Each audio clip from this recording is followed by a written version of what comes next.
Annapolis, Maryland, WJZ, Maryland's coronavirus-related stay-at-home order had taken effect. Governor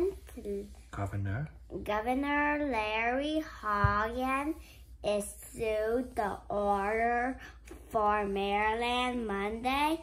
It became effective at 8 p.m.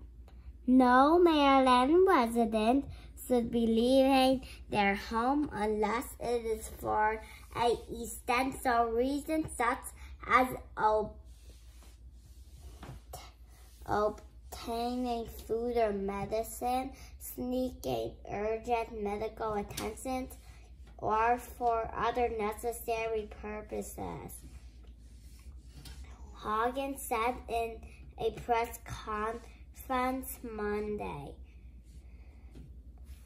In addition, only essential businesses are allowed to remain open. Every effort to scale down those operations in order to reduce the number of required staff to limit in-person interactions with customers much as